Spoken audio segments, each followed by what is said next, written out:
geometric series. Now we got the series thing, and we're going back to that that earlier formula. So u sub, now not a u sub s sub n, series of, this is like a finite series, right? You have some terms is u sub 1 times 1 minus r to the n over 1 minus r. Okay, that's the one I'm using. There's the other one they factored out a -1. I don't like that one. So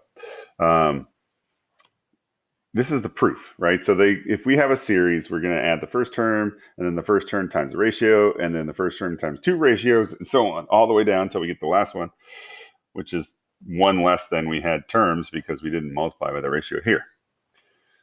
And if I divide both sides by -r, then if I multiply both sides by -r, multiply both sides by -r, this term becomes this term. This term becomes this term. This term, and so on. This term becomes this term because when I multiply by -r, I have the same base. I add the exponents. R times r to the n minus 1. There's one more r, so the -1 cancels, and we just get that.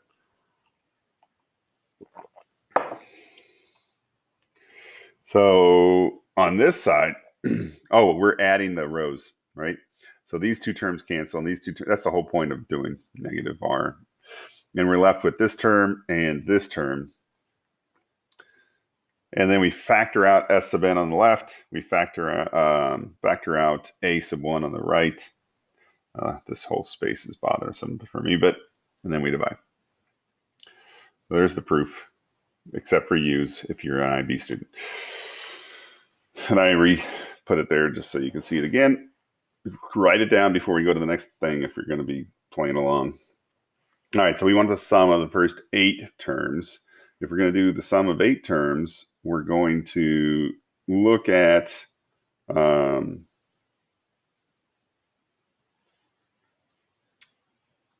right, so we need the sum of 8 terms is equal to the first term, 1 minus r to the n, 1 minus r. So I need to know the first term. Got it. 1.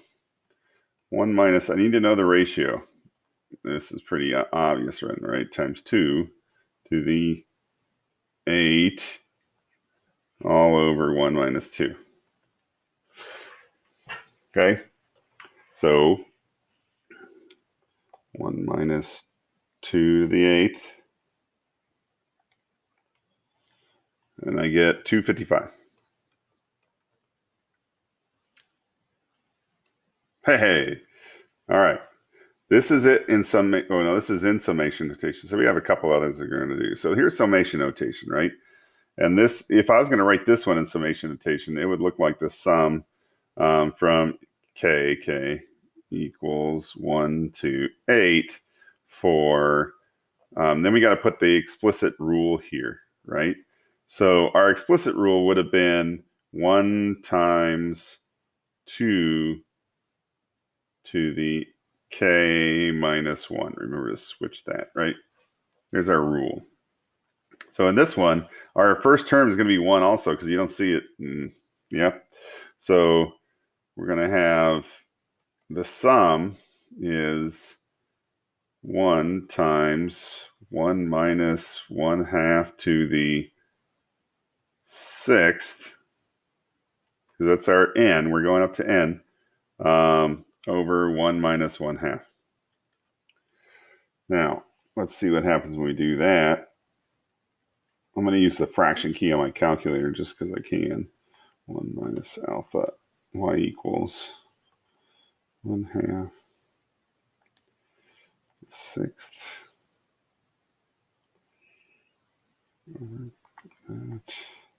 I get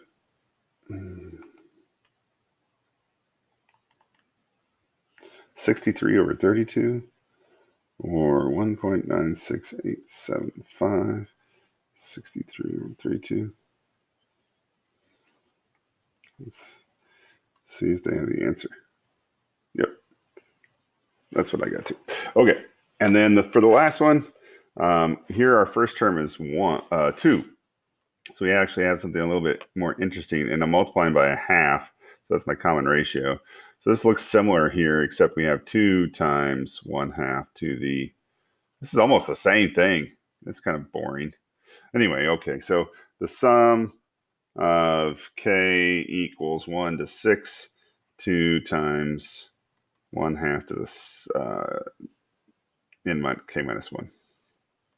There's my formula, just for the sake of doing it. S sub 6 equals 2 times 1 minus 1/2 to the 6th over 1 minus 1/2 again.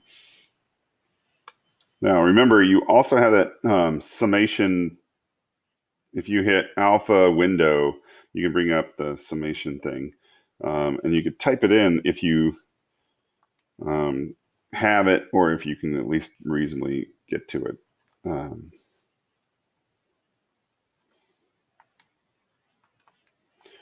Times.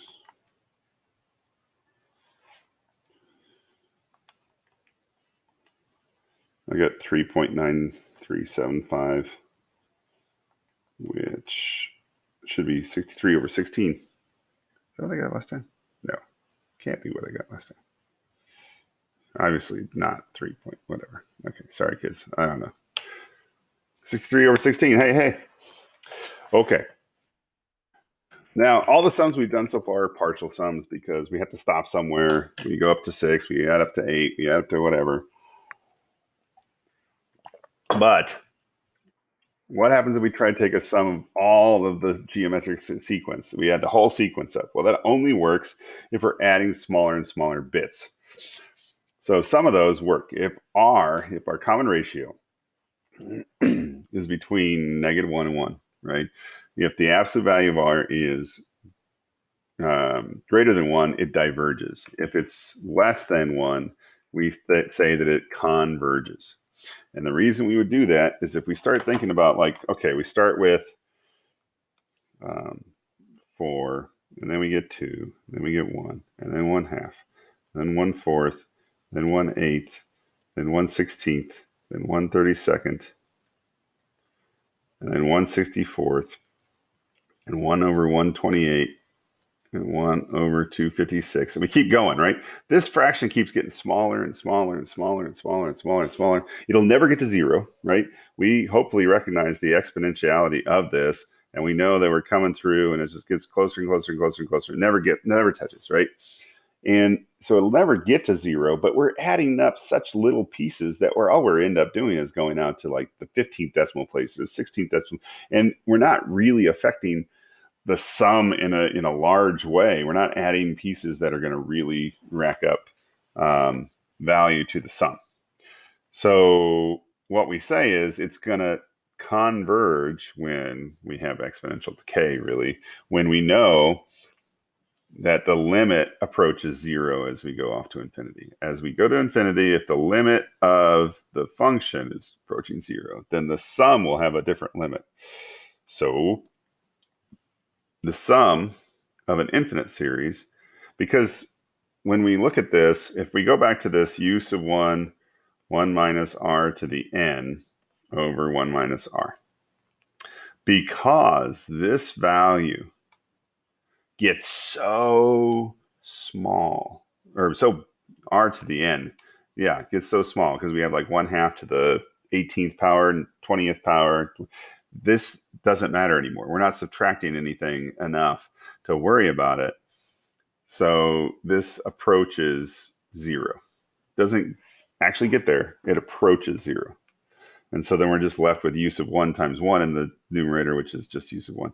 So the sum of an infinite geometric series, if we take the limit as n approaches infinity, becomes this. Okay. So find the sum if it exists. So first of all, we need a ratio that is going to cooperate. 1 over 10 is the same as 0.1 over 1 is the same. So my r is 0.1 or 1/10. And we're going to take the sum of this would be like k equals 1 to infinity, right? For 10 times 0.1 to the n minus 1. And this, because it converges, the absolute value of r is less than 1. Because it converges, we can do the sum with no, we usually don't put an infinite sign, we just have s is equal to 10 divided by 1 minus 0.1. So we have 10 divided by 0.9. We get 100 over 9 if we're going to, 10 divided by 0.9. We just move the decimal, right? Which is 100 over 9, or 11.1 repeating. All right. Here, you can see the terms getting bigger, right? Times 3, times 3, times 3. This is not going to converge. The absolute value of r is greater than 1, right? This is times 3. So this diverges. So we can't take an infinite series. We could take a series of up to any number you want, but we just can't go forever. It diverges. Here, I can see that my ratio is 1/2. This is similar to some of the other ones we've done. This is going to converge.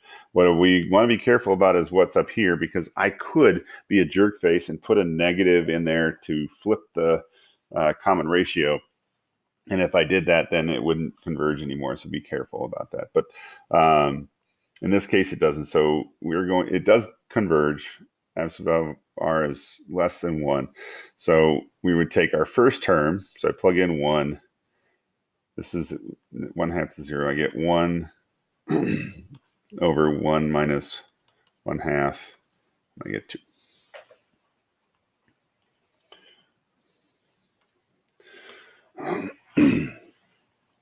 Okay, here we're dividing by negative 1/5, or dividing by negative 5. It's multiplying by negative 1/5.